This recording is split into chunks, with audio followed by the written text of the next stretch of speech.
சற்று முன் கிடைக்கப்பெற்ற மிக முக்கியமான செய்தி ஒன்று வெளியாகி உள்ளது. செங்கோட்டையன் வீட்டில் பன்னீர்செல்வம் உள்ளிட்ட 24 நிர்வாகிகளுடன் செங்கோட்டையன் அவர்கள் அவசர ஆலோசனை ஒன்றை நடத்தியுள்ளார்.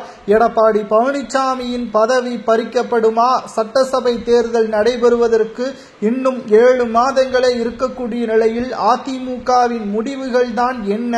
செங்கோட்டையனின் தற்காலிகமாக அவரது பதவிகள், மாவட்ட செயலாளர் பதவிகள் பறிக்கப்பட்டுள்ள நிலையில் கட்சியில் ரீதியாக அவர் முன்னாள் அமைச்சர்களையோ அல்லது மூத்த நிர்வாகிகளையோ நேரடியாக தொடர்பு கொண்டு பேச முடியாத ஒரு சிக்கலும் தற்பொழுது இருக்கிறது.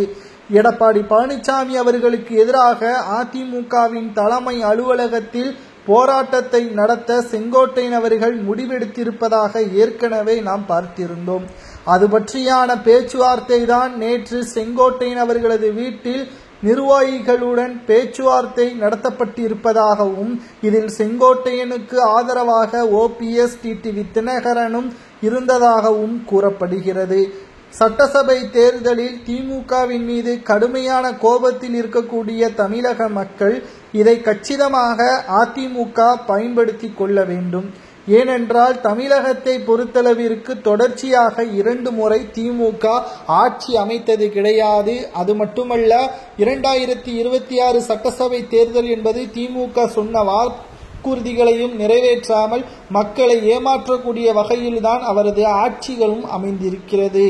அதிமுக ஒருங்கிணைந்து மக்களை நேரடியாக சந்தித்து பிரச்சாரங்களை முன்வைத்து அதிமுக ஆட்சியில் கொண்டு வந்த நலத்திட்ட உதவிகளையும் திமுகவின் ஆட்சியில் சொன்ன வாக்குறுதியை காப்பாற்றாத அவல நிலையையும் பற்றி எடுத்துரைத்து பிரச்சாரங்களை மேற்கொண்டால் நிச்சயம் திமுக தனி பெரும்பான்மையுடன் ஆட்சி அமைக்கும் என்பதை தான் செங்கோட்டையன் அவர்கள் மாவட்ட நிர்வாகிகளிடம் ஆலோசனையும் நடத்தியுள்ளார்.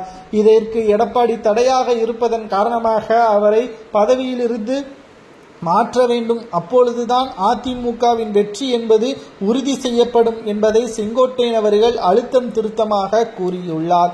கடந்த சில வாரங்களாகவே அதிமுகவில் நடக்கக்கூடிய பிரச்சனைகளை வைத்து பார்க்கும் பொழுது எடப்பாடி பழனிசாமி மட்டும்தான் இதற்கு மிக முக்கியமான காரணமாக இருந்து வருவதையும் தொண்டர்கள் உங்களது கருத்துக்களை கமெண்ட் வாயிலாக கூறுங்கள். செங்கோட்டையன் அவர்கள் கூறுவது 100க்கு 100 சரியா, அல்லது எடப்பாடி பழனிசாமியின் தலைமையை மிக சிறப்பாகவும் வெற்றி அடைவதற்கு வழியை ஏற்படுத்தி கொண்டிருக்கிறதா என்பதை அதிமுகவின் உண்மையான தொண்டர்கள் கமெண்ட் வாயிலாக கூறுங்கள், தெரிந்து கொள்வோம். ஏனென்றால் செங்கோட்டையன் அவர்கள் எடப்பாடி தான் அதிமுகவின் தோல்விக்கு காரணம் என்று ஒரு பக்கம் கூறிக்கொண்டு வருகிறார். இதை பற்றி உங்களது கருத்துக்களை கூறுங்கள்.